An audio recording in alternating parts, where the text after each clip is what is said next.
This week on Myths and Legends, it's the conclusion of the story of Pecos Bill, an American tall tale.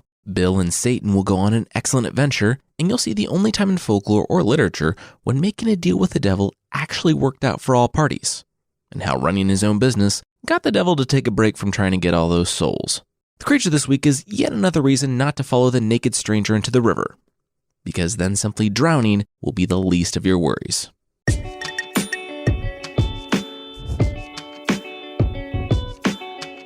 This is Myths and Legends, episode 136, To the Moon and Back. This is a podcast where I tell stories from mythology and folklore. Some are incredibly popular stories you think you know, but with surprising origins. Others are stories that might be new to you, but are definitely worth a listen. Previously, in episode 75, we met Pecos Bill. He was a baby accidentally abandoned by his parents and raised by a pack of coyotes in Texas.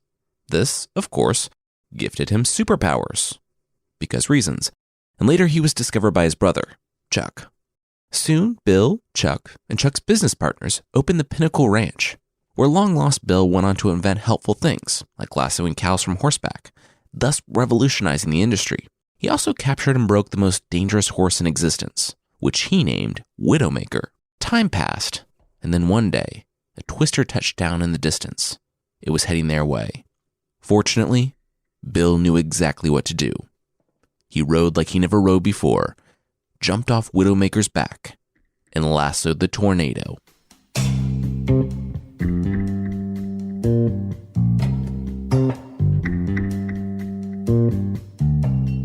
Pecos Bill was dead. I mean, he had to be, right? The guy rode a horse named Widowmaker up to a tornado, yelled that he was going to lasso the force of nature, and then jumped in. On one hand, the guy literally thought he was a talking coyote, so you can't really blame him for not knowing that that wasn't remotely how tornadoes worked. Regardless, the men watched with open mouths as Bill dove into the tornado. Moments passed, but then a cheer rippled up through the crowd as the tornado veered off course toward the plains, completely missing their ranch. Moon Hennessy elbowed his friend and made a bet with Gunsmith, another character, that Bill was surely dead. He winced quickly, remembering that Chuck, Bill's brother, was standing right next to him. With a nod, he consoled the man as best he could. You know, he really hoped he was wrong and all, but also kind of not, because 6 months of wages were on the line.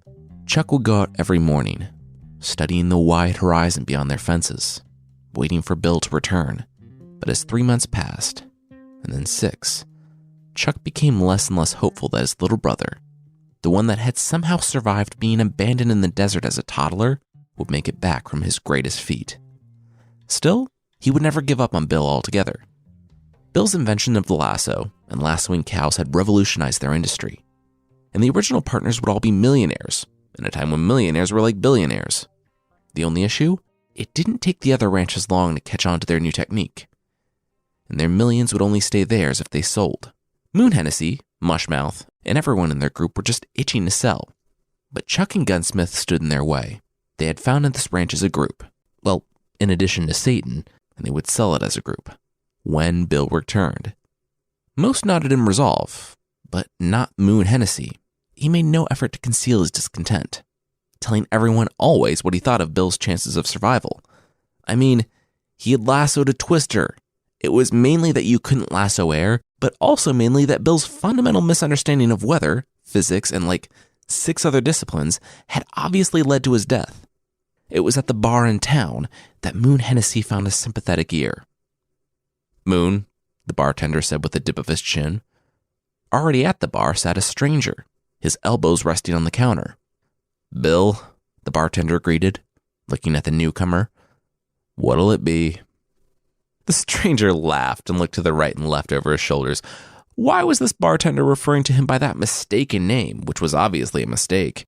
Pecos Bill, if the legends of his grandeur were to be believed, had fiery red hair. The stranger fluffed his black hair that definitely wasn't just a wig that he had bought on his walk here.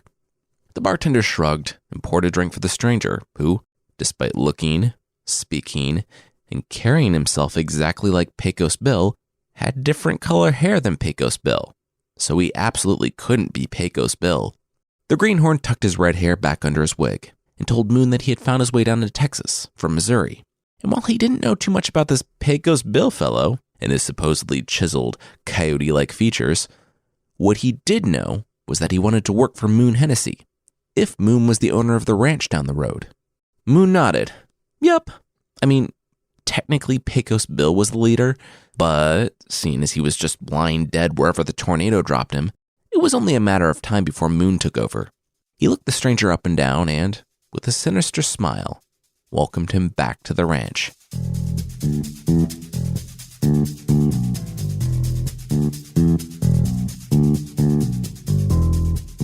Now, the guys on Bill's ranch had a little habit when it came to new recruits on the ranch.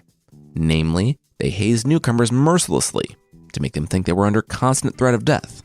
Because what better way to get quality employees? So Moon Hennessy rode ahead of the stranger back to the ranch and told the guys to ready their guns for a little prank/HR lawsuit involving inducing panic, shouting monster, and firing at the stranger's hat.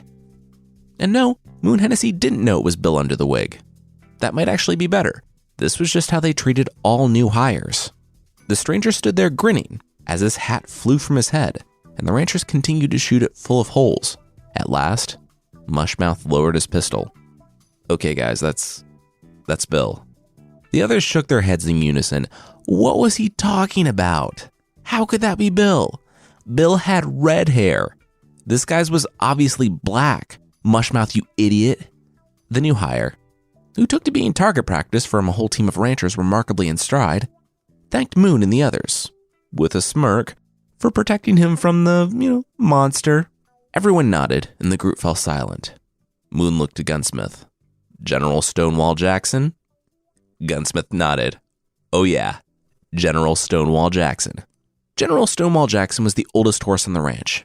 He was mean. He bit, bucked, and kicked anyone that came near it, and only had a slight edge on the Confederate General Stonewall Jackson, because even though the horse was the worst, at least he wasn't fighting to defend slavery. With a snicker, Moon explained that all the greenhorns on the ranch had to prove themselves by riding a challenging horse by the name of General Stonewall Jackson. Never mind that it took 4 ranchers to drag him from his stall, and even more to attempt to put the saddle on him, before the new hire told them not to. He could ride General Stonewall Jackson bareback. Okay guys, seriously, he's gonna be able to do it, Mushmouth said, chiming in when he saw his fellow ranchers' sinister smiles, thinking that they were gonna pull one over on this guy. This is Bill. Come on, this is textbook dramatic irony, guys. But it was no use, and the group ignored Mushmouth's objections. It wasn't until the stranger easily broke the worst horse and threw off his wig during a victory lap, revealing that he was, indeed, Pecos Bill, that the men believed. Of course, they still ignored the "I told you so's" from Mushmouth.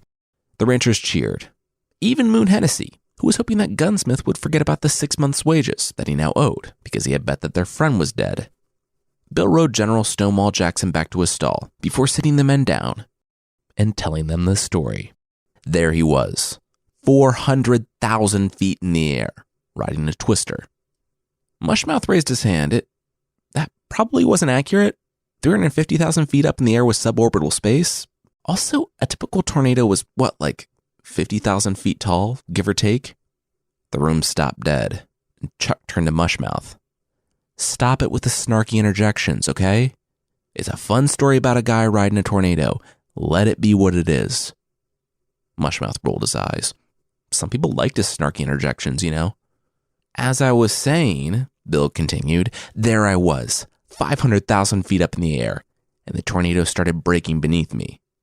That's when it gave up, and it started to rain.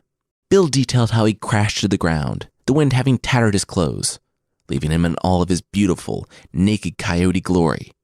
Of course, he couldn't go places looking like that, so he decided to invent chaps by sneaking up on a cow, pinching its tail, and then literally scaring it out of its skin. Bill smiled. He put on the chaps, walked 2,000 miles, mounted General Stonewall Jackson, and the rest was history.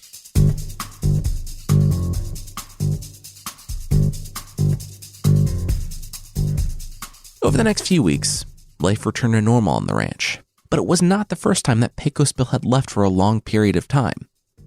The first time happened way back, even before the famous tornado incident, where Pecos Bill captured his horse, Widowmaker, aka Pegasus. Bill had been on his way home and passed an area known as Hell's Gulch, where, no surprise given the name, he had run into Satan himself. Satan took one look at Widowmaker and begged Bill for a ride. Now, Bill had given Widowmaker that name for a reason, and the moment Satan mounted the horse, Widowmaker bucked, and the devil flew. Luckily, the devil was a heavyweight, and he only made it about as high as an airplane. Still, Bill was ready. At the perfect moment, Bill lassoed the devil, capturing him before he entered orbit. With a firm pull on the rope, Bill brought the devil back down to earth, hard, on a pile of jagged rocks. It hurt almost as much as the first time Satan fell to earth, and despite their best efforts and a complete lack of medical training, no one could set Satan's bones because, quote, there weren't enough bones left to set. Still, being the charitable guy he was, Pecos Bill nursed Satan back to health himself. This was probably a bit too helpful, circling back around to being self-defeating, but that's what he did. In the end, Pecos Bill had the devil's ear for like 5 months. So, by the time the devil's skeleton had grown back, he was convinced he was going into the beef business. The plains had once been full of buffalo, and they could be full again, with cattle. Yeah, apparently Pecos Bill talked the devil into being equal partners on a joint cattle venture. If being business partners with the actual devil sounds like a terrible idea, well, it probably is, and I recommend against it. That being said, the devil was super excited and eager to get his team of demons to work on heading up the U.S. beef industry. It was at this point that Pecos Bill had been itching to get home. He had already been away long enough, and promised Satan he'd return with enough cash to fund half of his operation. The devil thought briefly, maybe he should get back to trying to secure the eternal damnation of all humans. Tomorrow. He'd get back to it tomorrow. Currently, there was a beef industry to run.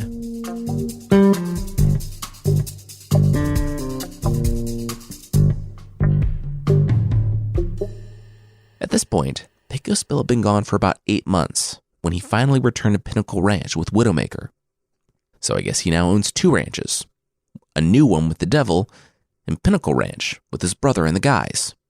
As he neared Old Pinnacle Ranch, Bill knew something was off. Milling around outside was a group of English gentlemen with a long line of furniture. Apparently, Pinnacle Ranch had been sold.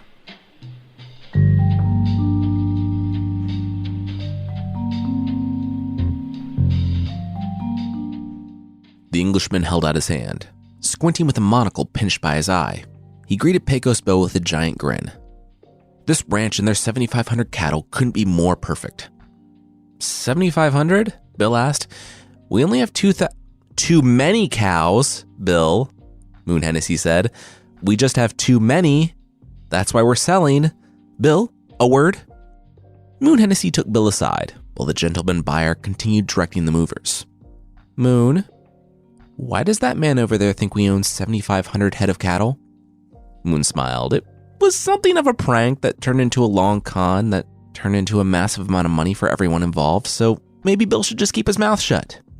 Basically, the British guy wanted to buy the ranch, and instead of taking the owner's word for it when it came to how much cattle they owned, as was apparently the Texas way, he wanted to count the cattle to make sure he was actually getting what he paid for. Could Bill believe it? Bill, who had just finished inking a deal with the devil, kind of could. Well, anyway, as Bill knew, their ranch was on a mountain. They actually owned the whole mountain, and it was really easy to line up the cows and just get them to walk in a circle around the mountain all day long. The buyer wanted to count the cows, didn't he? Fine, he could count the cows. So, to teach him a lesson about how much he should trust you, you conned him into paying 3 times more than the ranch was worth? Now they were going to pay them $80,000, and since this was the mid-1800s, that was like $1 million. Moon Hennessy nodded. Yeah, and all Bill needed to do was nothing, and he could walk away as one of the richest men in the country. Bill shook his head at Moon and turned to find the buyer and set everything straight when he stopped in his tracks. Wow, who was that? Her name was Sue, and she was the daughter of the older British guy buying their ranch. She was excited to be moving out west, and even more excited to find a seasoned and, dare she say, handsome cowboy to, show her the ropes. Bill immediately forgot what he was doing and smiled. He was, who was he again? What was his name? Sue shared that she rode a giant catfish down the Rio Grande. Not sure if that just meant she was a good swimmer or if she actually rode a giant catfish. It really could be either in the story, but either way, she had never learned to ride a horse. Bill and Sue proved to have quite the chemistry, and eventually, Bill remembered his own name enough to talk to her. One of the most intriguing women he had ever met. The two other guys couldn't get a word in edgewise, despite their efforts. To Bill and Sue, they were the only two people in the room. The night wore on, and the previous ranch owners danced, ate, and drank with the new ranch owners. When it was time for bed, Moon could only laugh. It was kind of a bummer that Bill and Sue hit it off so well. Moon was surprised Bill was even into women who weren't coyotes, but more importantly, he'd never be able to see Sue again after her father took possession of the ranch the following day. He'd see that there weren't 3 times as many cattle as he'd hoped, and he would surely be after them. Bill couldn't even say Sue's name, let alone see her, for fear that they'd be hanged if anyone found out. Moon laughed again and slapped Bill on the back before making his way out to the tents they had set up out front. But Bill didn't follow. He stood there watching with narrowed eyes. Quickly, he found his lasso and whistled for Widowmaker. They had work to do.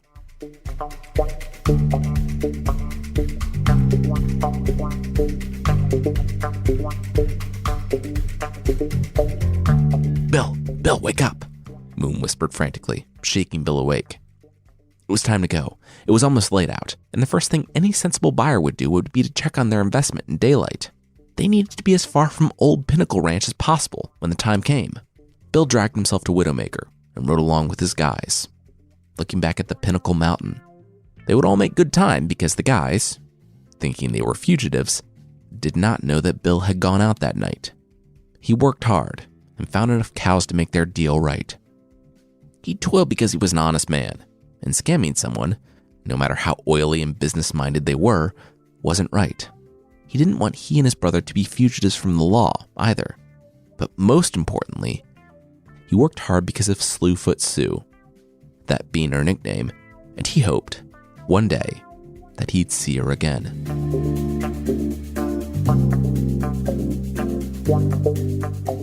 It was actually Sue that Pecos Bill was thinking about when he fell down from the sky and landed hard in the American Midwest. He talked about her that night, too, when he returned to the ranch. All the guys huddled around the fire, and Bill shared that he had an announcement to make. He and Sue were going to be married. Over the past few months, he had been making trips back to the old ranch. The last time, he had roped a bronco, tamed it, and brought it to her. As she rode, she asked, if Pecos Bill was ever going to marry, would he make his wife wear both a skirt and chaps, as Sue's mother made her wear? Bill grew serious. If she were his wife, she could wear anything she wanted. There'd be nothing he'd refuse her. Sue slowed the horse. If she were his wife, what was he saying? Pecos Bill clarified himself. Well, there would be nothing he would refuse her, except for a ride on Widowmaker. I mean, sure, his name was Widowmaker and not Widower-maker, but that was just semantics, and he would very much kill anyone that wasn't Bill, or an immortal personification of evil that had to regrow a skeleton after Bill pulled him from the top of a mountain. Sue smiled softly, and the pair resumed chatting. The prospect of marriage excited her, though she pressed again about the Widowmaker thing. Bill suggested that she just sit tight and wait for his return. They'd keep talking about it then. Of course, Bill didn't think that it would be nearly a year until he was able to come back. And falling from orbit without a parachute, well, it made you think about the important things in life, like who you wanted to spend what time you had left with. Bill knew who he wanted to be with. Sue. That's why he was announcing their wedding to his friends. Pending her acceptance of the proposal. He'd hoped she'd say yes because, on his way back, he'd sent for a minister out east. And that minister was due to be at Pinnacle Mountain the following morning. All Bill's friends stood shocked before Chuck broke the silence. So this wasn't a coming home party. This was a bachelor party. The celebration commenced with firing guns in the air, eating massive steaks, cake and juice. I don't know. All the things a good bachelor party would include in a 1930s children's book set in the Old West. All were quiet on their ride the next day, however, the jubilation having lurched in their throat like a sob. Because apparently it's always necessary to mourn your friend's happiness at finding someone they wanted to spend the rest of their life with, the men lamented the entire way that this would change things between them. There ain't no room for a skirt around their ranch, they said. Pecos Bill's gone loco. Mary Bill will be worth as much as a flop-eared maverick. You know, all the normal jabs you'd expect. That being said, no amount of tropey views on marriage or folksy pseudo-insults had any effect on Pecos Bill. He spurred Widowmaker on and rode ahead of the group, on to Pinnacle Ranch. By the time they arrived at their old ranch, Bill had just returned, again, from a leisurely ride with his betrothed. Together, they talked about the future, and Bill began to feel something. It was a feeling he knew well from his time with the Coyotes, the one he had felt when he was in the presence of his brother. Family. He and Sue would be a family together. This was what he had been seeking his entire life, and only now did he realize it. And Pecos Bill married Slewfoot Sue. They walked down the aisle to Mushmouth's harmonica serenade, and, afterward, arrived at the reception that Sue's parents had put together. It was a prim and proper deal with an orchestra, a bunch of people in tuxedos and formal nightgowns. It was so nice that, even though Bill was comfortable, the other cowboys were not. They were clearly underdressed and overthinking every interaction, until they heard the whooping. While Bill was dancing with the mother of the bride, he was raised by coyotes after all, Slewfoot Sue gripped her wedding dress, and she tore the fabric apart. And underneath, she was wearing cowboy clothes. With a hoot and a howl, she screamed, "A cowboy bride for the greatest cowboy of all time," and started dancing. Bill's buddies lit up and immediately joined in. After a lot of hooting and howling, Moon Hennessy slapped Bill on the back. He had found a great wife after all. Bill smiled. He knew all along, but he was glad that they could see it now too. Wait, where was Sue? Moon looked around too. He had no idea where she'd gone during all the dancing. Bill's glance darted around the dance floor, between tables, and that's when he turned to the stables. Oh no. Moon caught Sue's mother as, mid-dip, Bill let go of her and booked it to the barn, to Widowmaker's stable. His horses panicked when he reached him, before he'd even set foot in the door. His worst fears were confirmed. Sue was going to try to ride Widowmaker. As if in slow motion, the entire wedding party turned at the crash of boards and steel flying from the stable roof. Widowmaker had bucked Sue, and she was airborne. She was also considerably lighter than Satan, because, while he only made it up to cruising altitude, Sue had to lower her head as she soared past the moon. Bill winced, watching helplessly as she reached the pinnacle of her flight and began her descent. He knew this was it. His wife was going to die because, unlike the devil, she couldn't grow back her skeleton. He couldn't watch. But then, he heard a cheer. Sue had been wearing her cowboy clothes underneath her dress, and she was able to get everything off but her metal bustle, that metal frame filling out her big dress. She had been wearing it when she danced, and she had been wearing it when she hopped on Widowmaker. And it's because she was wearing it that, when she hit the ground, she bounced. Miraculously, Sue lived. Bill's smile quickly faded. Sue was bouncing, which meant that she was alive, but it complicated things. He couldn't lasso her. She was moving too fast. It would cut her in half. He also couldn't catch her, or else it would nullify the effects of the metal and kill them both. Though the men cheered, Sue wasn't laughing. She was terrified and in unspeakable pain, being whipped against the ground every time she bounced. Around bounce 11 or 12, so about a day later, Bill was able to loop a rope containing some meat around her neck, and she managed to eat. Mushmouth did the math, and Moon confirmed it. She wouldn't stop. Because of entropy and friction and a whole host of things Mushmouth didn't want to explain to a guy who thought he was a coyote, Sue's bounces would get smaller and smaller, eventually stopping. but they weren't moving fast enough. At the rate she moved, she could bounce for a year across the plains of Texas, maybe 2, and that was the best case scenario. Bill refused to hear it. He would work out a solution. He always worked out a solution. Except that this time, he didn't. He stayed with her for 3 days. After all the men but Chuck went back to the ranch, he was timing the bounces with a pocket watch. Mushmouth was right. They were changing, but not quickly enough. Sue was now sobbing constantly, begging her new husband Bill to stop her. Please, even if it meant killing her, he needed to stop her. She couldn't live like this. Chuck sat Bill down as Sue exited the atmosphere and made her way toward the moon for the 30th time. They both knew what needed to be done. Chuck looked at his brother. Maybe Bill should take a walk. Chuck took his gun from his holster. He could do it. Bill put his hand on his brother's gun, lowering it back to his belt. No. It had to be Bill. It could only be Bill. Bill was the only one who was a good enough shot. If they missed, if they clipped her but didn't kill her, then she would be in even more agony than she already was. No. It had to be him. Outside the barn, Bill commanded his hand not to shake. The next bounce. He would do it on the next bounce. As Sue re-entered the atmosphere, when she was near enough to see, she spotted the gun in Bill's hand. Through tears, she nodded, mouthed with all the strength she had left that she loved Bill, and took a deep breath. Bill didn't cry as the shot rang out across the desert. He didn't cry when the woman he loved, shot through the chest and thrown backwards, didn't land on the metal bustle, but skidded to a stop on the dirt. He didn't cry as he ran to her, scooping up her battered form from the earth.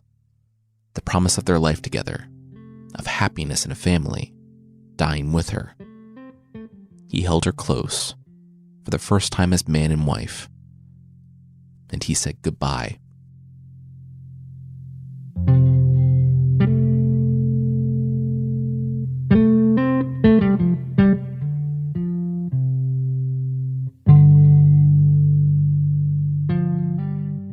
Many legends grew about Pecos Bill after that day.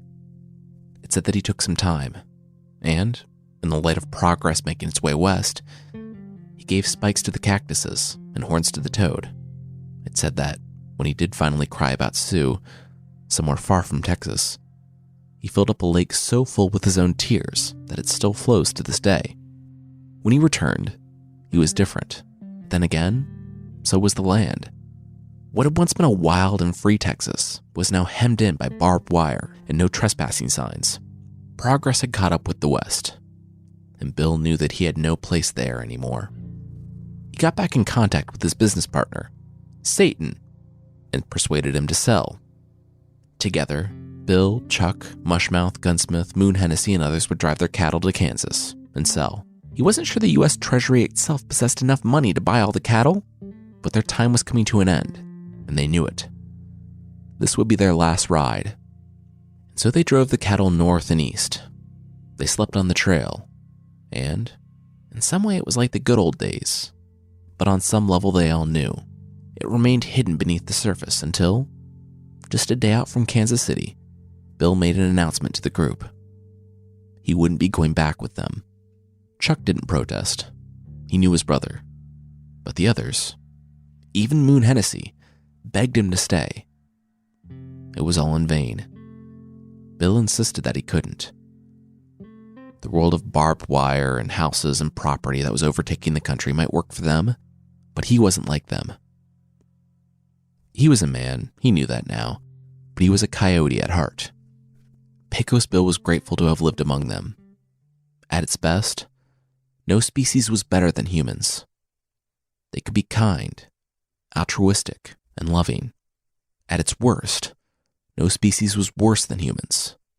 With its selfishness, arrogance, and cruelty, Pecos Bill was honored to have lived among men who showed him what it meant to typify the best of their species, and encouraged him to be his best. He would never forget them. After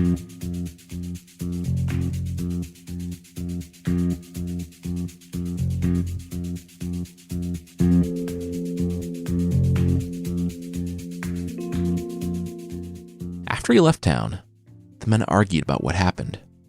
None of them ever saw Pecos Bill again.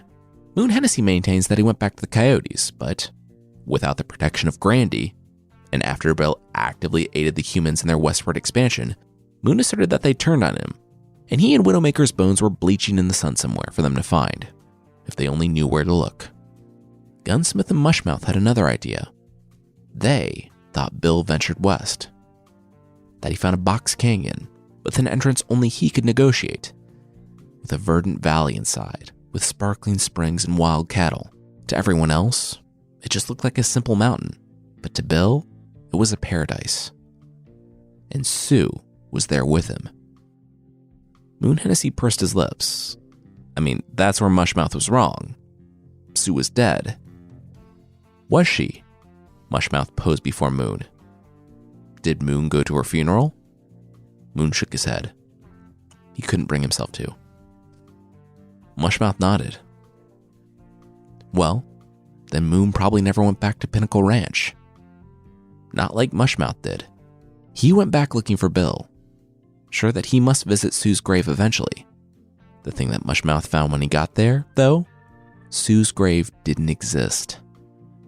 After Bill carried her body back to her parents and left, they realized that she was still clinging to life. She survived the gunshot to the chest. Her parents had healed her, and she was gone.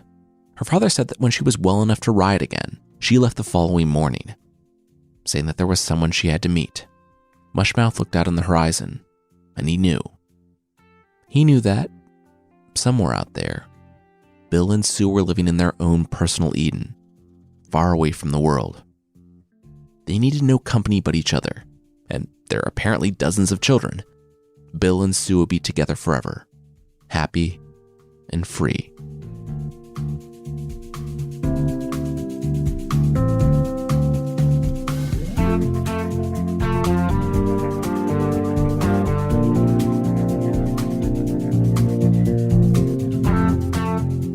The myth of Pecos Bill continues, saying that wherever cowboys are gathered, there will always be one more, a mysterious stranger in the back, who comes to bask in the tradition that he had helped create. I should say that, when it comes to Slewfoot Sue, there are a couple of different versions. In one, she's not executed, but friction does its work to slow her bouncing faster than in this one. But in the end, she doesn't want to see another horse or cowboy ever again, and leaves Bill for England, only to return later. There's also a version where she flat out dies from a gunshot wound, but I wanted to combine the version where she's shot with the version where she leaves and then returns, mainly because I like that particular narrative tension better, and it makes more sense to me than her divorcing Bill for something that really wasn't his fault, and then inexplicably coming back to live with him in this wild, free land. I want to say thanks to Eliza Bean, XX Miss Devlin X, TV Lou 31, Peoples Frank, String Cheesiest, Frankie Mankey, NC Merritt, AB Fan 123, McFizzari, The Legend 2487, Ouroboros 313, Jen George 77, W Peger 3, Dassa D, and Buck Bork for the reviews on Apple Podcasts. Thank you so much for the review and for taking the time. It's great to hear from you. And if you'd like to leave a review, Apple Podcasts is still the best place. And you can find the show there at apple.mythpodcast.com.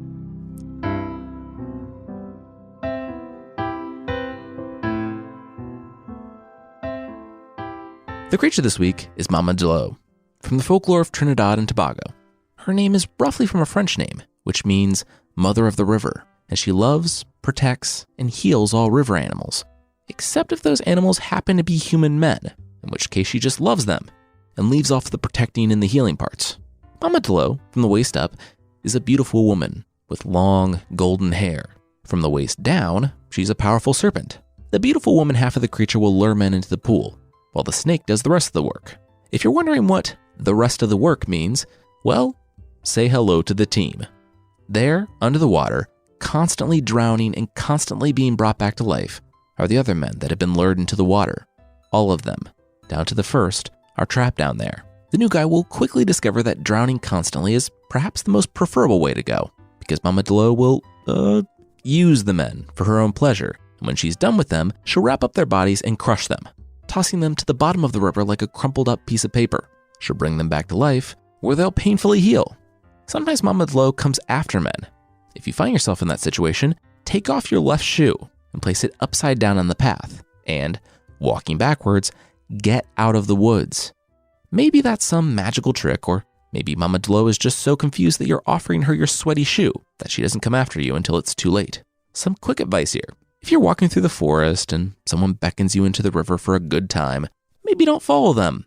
Coming from writing about nearly 200 creatures on this podcast, it almost never works out.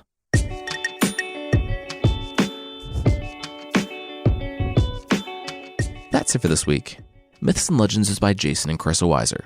Our theme song is by the band Broke for Free, and the Creature of the Week music is by Steve Combs. There are links to even more music in the show notes. Thank you so much for listening, and I'll see you next time.